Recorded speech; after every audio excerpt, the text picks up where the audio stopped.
Une fois de plus, bien bonsoir à tous chers amis et bienvenue dans cette toute nouvelle vidéo de la suite de notre dernière formation sur le C++. Dans cette nouvelle série, nous allons voir ensemble les variables en C++. Nous allons voir ensemble comment créer une variable en C++ qui va ensuite être récupérée pour être affichée vers le bas, comme données de l'utilisateur par exemple.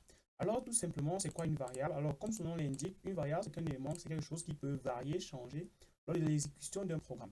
Nous allons écrire donc un tout premier programme ici qui va être une variable qui stockera l'âge de l'utilisateur. Et ensuite, nous allons afficher cela de la variable. Donc, tout d'abord, ce que je vais faire, c'est que je vais effacer la ligne de code de la dernière. Et à ce niveau-ci, je vais créer donc ma première variable en C++. Alors, pour créer une variable en C++, c'est très simple. Vous devez tout d'abord mettre int, qui est la propriété qui vous permet de débuter votre variable. Puis, vous allez tout simplement maintenant nommer cette variable en C++. Donc, vous allez nommer la variable. Moi, vu que je vais créer une variable qui va stocker l'âge d'un utilisateur. Donc là maintenant, vu que j'ai déjà mis int, je vais tout simplement maintenant nommer ma variable. Donc je vais l'appeler âge utilisateur. Donc âge utilisateur, je vais mettre entre parenthèses 3. Donc là maintenant, je vais mettre point virgule. Pour ceux qui ne comprennent pas, c'est très simple. Je mets la première propriété qui nous permet de créer une variable en C++. C'est un peu comme en JavaScript. Lorsqu'on veut créer une variable, on met tout simplement d'abord var devant. Ça, c'est la propriété en C++ qu'on doit mettre. En Python, on n'a pas besoin. On peut tout simplement nommer notre variable. Tout simplement, maintenant, ici, j'ai mis un majuscule, donc une lettre majuscule. C'est tout simplement pour déterminer la variable. Parce que c'est comme ça en C++, on doit mettre une majuscule parmi le texte. Je ne pense pas que c'est autorisé de mettre des tirets, des pourcents, des underscores, etc. Maintenant, je mets entre parenthèses ici tout simplement ce que je veux stocker dans ma variable. Comme je vous l'ai dit, la variable, c'est une boîte dans laquelle nous pouvons ranger des choses. Je stocke maintenant entre parenthèses, que ce soit ça pour l'instant, je mets juste des chiffres. Donc, ce sont des chiffres que nous pouvons encore stocker ici. Dans une prochaine vidéo, nous allons voir comment stocker des chaînes de caractères dans le nom de l'utilisateur. Donc, je stocke l'âge de l'utilisateur à ce niveau-ci. Maintenant, si je fais tout simplement ceci, c'est vrai, il n'y a pas d'erreur, mais ça ne fonctionnera pas parce que je n'ai pas ensuite affiché l'âge de l'utilisateur. Donc, je vais venir donc un tout petit peu plus bas et je vais utiliser cout qui est la propriété en C++ qui me permet d'afficher un élément. Donc, pour ce faire, je vais maintenant venir à ce niveau-ci et je vais mettre John. Donc, non, pourquoi John? Et bouton celui-là, donc Ralph, tu as deux points, espace. Donc, je vais mettre encore un petit peu d'espace à ce niveau-ci. Et là, je vais maintenant récupérer âge utilisateur. Je ne sais pas si vous comprenez ce que je veux dire. Je vais maintenant mettre à ce niveau-ci âge utilisateur, puis je vais mettre point virgule. C'est la fin de mon programme. Pour ceux qui ne comprennent pas, c'est très simple. Je crée d'abord ma première variable en C++ qui s'appelle âge utilisateur et qui stocke l'âge de Ralph. Donc, je vais vous dire ça en bref. Je stocke l'âge de Ralph dans une variable qui s'appelle âge utilisateur et qui a pour valeur 3. Donc, je récupère l'âge de Ralph et je mets dans une boîte et son âge est 3. Donc, pour l'instant, Ralph ne sait pas encore quel est son âge. Alors, lorsque Ralph exécute le programme, il découvre que la boîte, donc, lorsqu'il exécute le programme, c'est un peu comme s'il ouvre la boîte, vous voyez. Donc, lorsqu'il ouvre la boîte, il découvre maintenant son âge qui est tout simplement 3. Donc là maintenant, pourquoi est-ce que je mets âge utilisateur ici? Je mets âge utilisateur ici parce que la boîte dans laquelle le nom de Ralph, l'âge de Ralph pardon, est rangé s'appelle tout simplement cette même boîte que j'ai récupérée, donc âge utilisateur. Je récupère donc cette même boîte et que j'autorise donc Ralph à l'ouvrir. Et lorsque Ralph ouvre, il se rend compte qu'il a 3. Donc là maintenant, Ralph va se demander, il a 3 quoi? Supposons que Ralph c'est un tout petit bébé, il ne sait pas ce que c'est 3. Nous allons maintenant afficher à Ralph que ce qu'il a, c'est tout simplement maintenant ses années, donc l'âge qu'il a. Donc pour ce faire, je vais maintenant mettre à ce niveau-ci et je vais encore afficher en. Donc je vais mettre en et voilà, de l'espace. Puis ici, je vais mettre ensuite ENDL. Donc en minuscule, bien sûr, ENDL. Et voilà.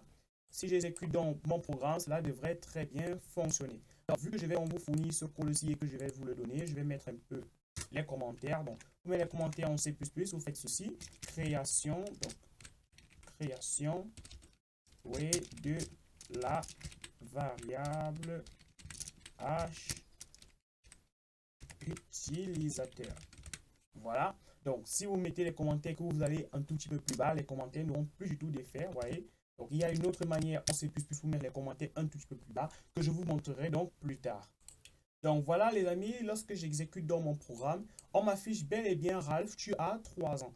Donc, on affiche bel et bien l'âge de Ralph à ce niveau-ci. Donc, si je change ma variable, je retire 3, je mets maintenant 6 et que je viens fermer ma fenêtre.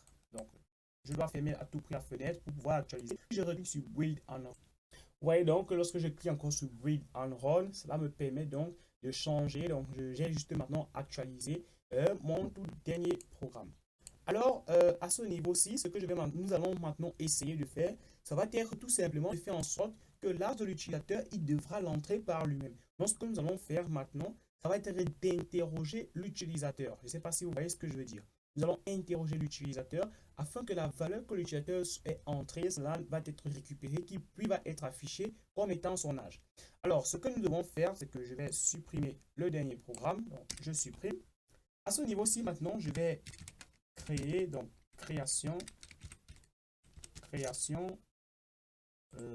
oui, ok, création de notre variable. Je vais donc venir ici et je vais mettre int et je vais mettre h utilisateur entre parenthèses. Alors, vous allez me dire, ok, c'est bien tout ça, mais qu'est-ce que tu vas mettre ici? Je vous laisse deviner. Je vais mettre 0. Donc, je mets 0, pourquoi? Parce que nous ne savons pas quel est l'âge de l'utilisateur. Un tout petit peu plus bas, je vais utiliser cin, qui est la propriété en C++, qui me permet de poser une question à l'utilisateur, puis je vais mettre mes crochets du sens inverse, donc supérieur. Donc, je vais mettre ceci et je vais mettre h utilisateur. Puis, je vais mettre point virgule. Alors, vous allez me dire, ok, c'est bon tout ça, mais à quoi cette propriété-ci sert? Alors, cette propriété-ci nous permet tout simplement de poser une question à l'utilisateur. Donc, je mets donc là, poser la question. Voilà. Donc là, je pose une question à l'utilisateur. Cela me permet en bref de récupérer une information de l'utilisateur. Donc l'utilisateur aura un petit champ de saisie grâce à cette propriété-ci où il pourra ranger son âge. Alors si je fais ceci, il n'y a pas d'erreur, mais cela ne fonctionnera pas parce que je n'ai pas utilisé la propriété en C++ qui me permet donc d'afficher. Donc je vais mettre ensuite ici afficher. Afficher. Bon, c'est avec 2F les gars.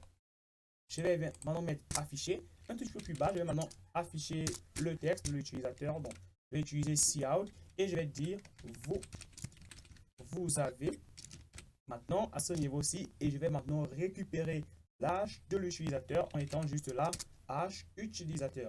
Ensuite, je vais mettre à ce niveau-ci 1. Donc, je mets un tout petit peu d'espace. C'est un peu presque la même procédure qu'avec l'autre. Donc, je mets ENDL, c'est la fin de mon programme. Alors, ceci, c'est tout simplement donc le programme qui fait en sorte que l'utilisateur puisse entrer une valeur. L'utilisateur va ensuite entrer une valeur. Donc là, c'est la création de notre variable. L'utilisateur entre sa variable à ce niveau-ci, donc sa valeur, en bref, un chiffre de son choix.